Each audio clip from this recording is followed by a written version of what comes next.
Hey, welcome to my quick review of the Vaxis Atom 500 wireless video transmission system to transmit your video over wireless HDMI. So if you have a camera and you want to run it to a wireless monitor, you want to run your video to a wireless monitor, you do it with something like this. So what makes this different from other wireless video transmission systems? Well, the first thing that you might notice, the most important thing to me, is that it has a built-in antenna.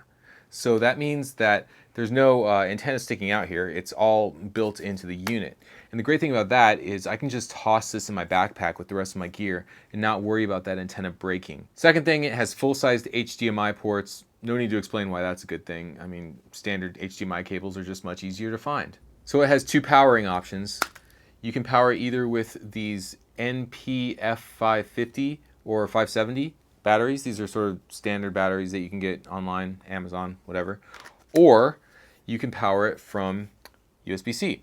So you can power this with any external power bank, including the power out from some gimbals. You've also got multiple ways to mount this on your camera or wherever you choose to mount it. It has 1/4-inch threaded holes all over the place, and it comes with this hot shoe thingy. It doesn't quite lock off very well at the base, so it will continue to sort of weave and pan no matter how tightly you screw it in. And that's just a faulty design. Okay, quick update here. Vaxis has informed me that new units will ship with a different mini mount, which will lock more securely and also should be a lower profile, so that's easier to mount it on a gimbal. What I did was I went to an electronics store and I got this tiny little screw-in shoe mount thing. And that screws in here. So here it is mounted on the camera, mini to full-size HDMI. Plugging this in like that. This is on my gimbal, IceCam Tiny Ultra Vision. I use it in a lot of my videos.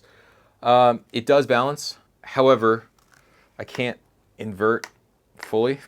So you have to invert like this, but even so, it still hits. So you kind of have to hold your gimbal like that to make it work. Okay, so when you turn it on, you flick a little switch on the side, and then the fan turns on. So let's see if we can hear that fan noise from the camera's built-in mic. So next up, I'm going to talk about how I did my field test. I basically simulated how I would use the Atom 500 in the field, which means I didn't use the receiver, I used the app instead to receive the video.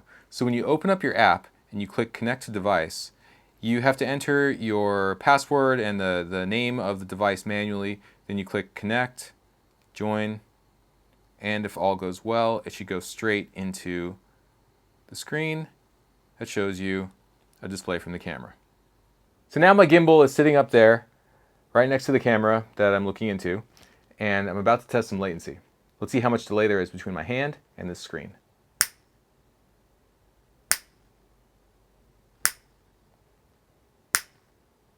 Okay, so that should give you some idea. 3、4、5、6、7、8、9。 So everybody's been asking me about this strap that I wear on my wrist sometimes when I shoot.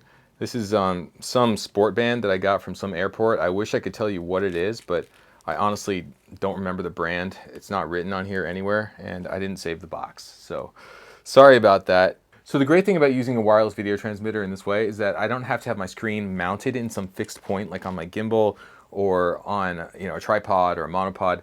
It moves with me, so I can move the gimbal with one arm like this, and then I can watch what I'm shooting with the other arm, which allows me to get really unusual angles. I can hold it way up high and see exactly what I'm shooting, or I can hold it low and easily see what I'm shooting, and I don't have to adjust the monitor. The monitor doesn't get any further away from my eyes.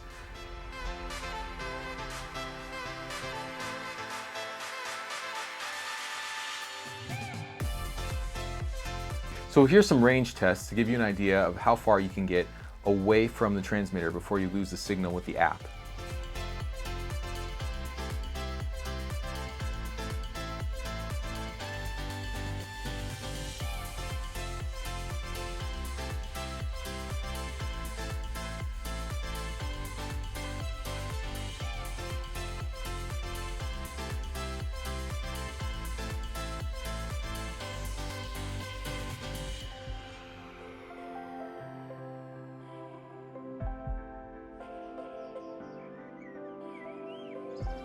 The other thing that I tested was how hard it is to reconnect. So I turned off the transmitter, turned it back on, and reconnected the app. And I'm happy to report that it was pretty painless to reconnect, but you should always give yourself about 30 seconds because there can be little hiccups here and there. It's not as easy as just turning off and on a monitor. There is additional delay, and if you're shooting in a really fast-paced environment, then that may be a deal killer for you. It may be too hard to turn on and off the transmitter throughout the day and have to reconnect the app. Now here's one thing to keep in mind. If you leave the transmitter on, but you turn off the camera or close out the app on your phone, then it will reconnect very quickly after that. You won't have to go through any lengthy process. It'll just immediately reconnect and you should be up and rolling within 10 seconds. Now, as for the video quality of the transmission, you can judge for yourself based on the screen recordings in this review. I found it to be good enough for judging framing, of course, okay for color, but for critical focus, I don't know if I would trust it 100%. It doesn't feel like true 1080p. It feels a little bit mushy, a little bit compressed, so it may be a little bit difficult to judge if something is tack sharp in focus. Okay, so my final thoughts on the Vaxis Atom 500. What's good about it? Well, it has an internal antenna, dual power options, a reliable connection between the transmitter and the app. The latency is acceptable, not perfect, but it's pretty good. Audio video sync, and the transmission range in line of sight is pretty good. The bad stuff, the size, it makes it a little too big, a little too clunky to comfortably mount on a gimbal. It makes the gimbal top heavy. The video image quality is not quite sharp enough for critical focus. You may not be able to tell if your shot's 100% in focus. The transmission range is much shorter if you have any sort of a solid obstruction between the transmitter and the receiver, such as a wall. And the app can take up to 30 seconds to connect if you turn off the transmitter. If you leave the transmitter on, that's not so much of a problem. It only takes about 10 seconds to reconnect. This has been my review. Please like, subscribe, and I'll see you in the next video. And if you want to learn a whole lot more, then join my film school, Unscripted Studio, where I teach my unique style of improvisational filmmaking. You'll learn storytelling, directing and shooting, gear, editing, transitions and effects, and building your business.